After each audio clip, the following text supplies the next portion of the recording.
Territorial disputes as well as the maritime disputes have always been a cause of concern.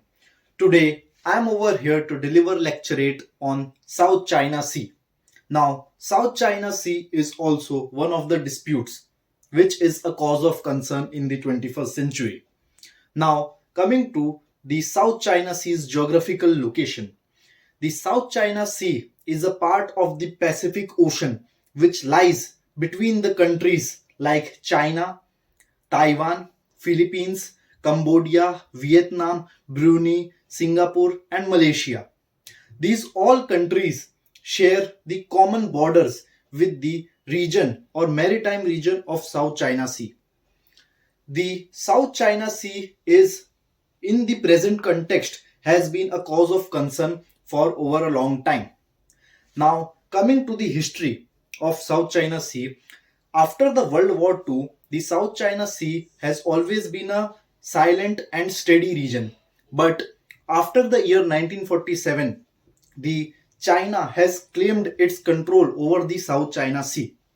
Now, in that scenario, there was a map shown by China in which they demarcated the 11 dashes, which signifies the area of extent in which they have their control. So that 11 dashes controlled whole of the South China Sea.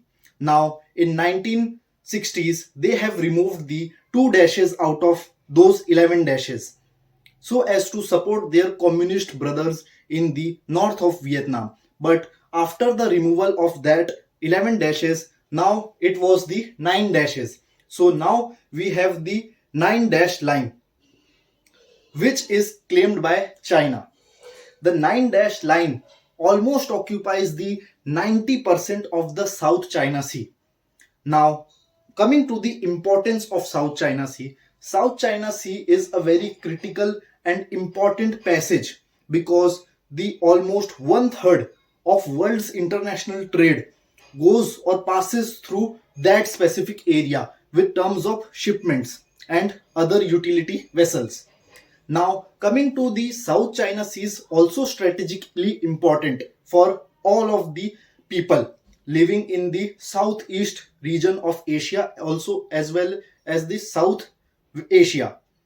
Now, as per the estimates by United Nations, $5 trillion of economic value passes through, or the five what cause of concern and a cause of conflict in the near future between these two countries, as USA is knowing the importance of that particular region as well as its strategic importance to other countries.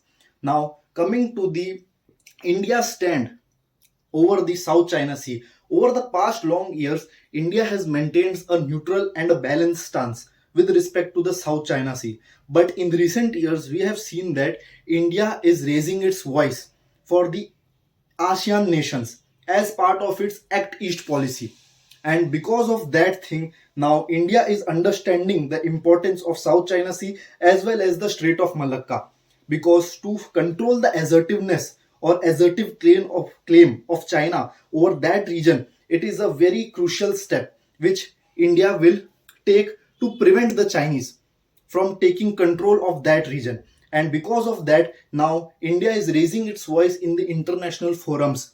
According to the United Nations Trade and Development Council and UNCLAW clause, that region is not specifically for any country. That is an international rule or international governing body which has a claim over that. And every country should be, with mutual cooperation and trust, come together and counter the Chinese aggression in that region. Now, we are seeing that India is taking steps as part of the friendship notion and with respect to the Act East policy.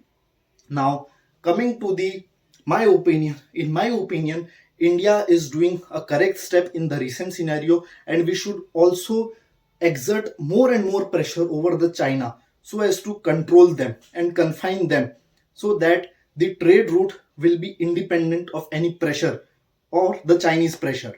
And this will automatically control the Chinese as well as their dominant behavior. And the final rule so as to resolve this conflict is only one thing, that is cooperation and cooperative management. Because of cooperation and cooperative management, we will be able to resolve the South China Sea dispute. Thank you.